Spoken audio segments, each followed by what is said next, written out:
न्याय संगत से मैं प्रणीत पाराशर। कानूनी एवं न्यायिक खबरों में आज हम जिन खबरों की बात करेंगे उनका संबंध protection of children from sexual offences से है। इसके संबंध में एक एक्ट बनाया गया जिसे संक्षिप्त में पॉक्सो कहते हैं।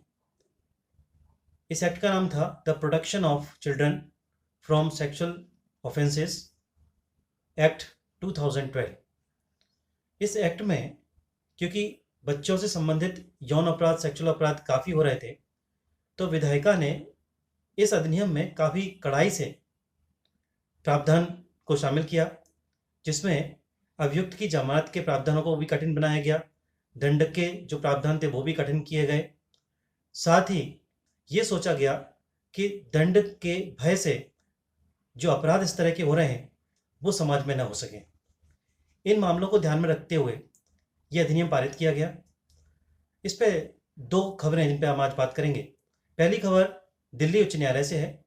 दिल्ली उच्च न्यायालय में 13 मई 2020 को एक पॉक्सो के मामले में आईपीसी की धारा 376 और पॉक्सो की धारा 4 के अधीन आरोपी को अंतरिम जमानत विचारण न्यायालय ने दे दी। विचारण न्यायालय द्वारा जमानत दिए जाने के खिलाफ दिल्ली उच्च न्यायालय में एक अपील की गई, जिसमें आरोप लगाया गया कि आरोपी को जमानत देने से पहले शिकायतकर्ता को नोटिस नहीं दिया गया था। प्रावधान यह है कि जब भी ऐसे गंभीर मामलों में जमानत दी जाती है तो शिकायतकर्ता को उपस्थित होना, शिकायतकर्ता को जमानत के बारे में सुनना आवश्यक होता है। इसके बारे में दिशा निर्देश भी जारी कर दिए गए हैं। तो दिल्ली उच्च न्यायालय के न्यायाधीश ने इस मामले में रजिस्ट्रार जनरल को निर्देश दिया कि वो 24 सितंबर 2019 के जो प्रैक्टिस के डायरेक्शन है, उनके दिशा निर्देश हैं, तथा रीना झा वर्सेस भारत संघ के मामले में जो दिल्ली हाई कोर्ट ने गाइडलाइंस बनाई थी, जो उसके लिए डायरेक्शन दिए थे तथा उसमें जो आदेश दिया गया था, उसको सभी जिला एवं सत्र न्यायालयों में भेजा जाए, उसको कड़ाई से पालन करने के लिए निर्देश जारी किए जाए। अदालतों को सुनिश्चित करना होगा कि वो उसका पालन करें। इन दिशा निर्देशों में स्पष्ट रूप से लिखा गया है कि आईपीसी की धारा 376, 376 clause 3, 376 A B, 376 D A और 376 डी बी, जिन इन धाराओं के जो आरोप झेल रहे हैं आरोपी, उनकी जमानत जब होती है या जमानत की याचिका को जब सुना जाता है, उस समय पर सुनवाई के समय इन अपराधों की सूचना देने वाले को अथवा तो शिकायतकर्ता को या फिर उसके द्वारा अधिकृत व्यक्ति का उपस्थित होना अनिवार्य है।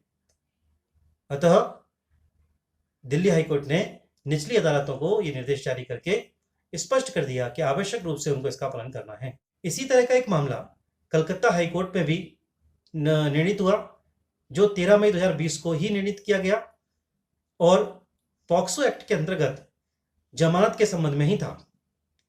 इसमें कलकत्ता उच्च न्यायालय के न्यायाधीश ने गंभीर चिंता व्यक्त करते हुए कहा कि यह चिंता का विषय है कि लॉकडाउन के चलते जब सीआरपीसी की धारा 164 के तहत न्यायिक बयान दर्ज करने में विलंब हुआ, उस विलंब का लाभ लेते हुए पॉक्सो अधिनियम के अंतर्गत जो आरोपी है उसको विलंब के आधार पर जमानत दे दी गई।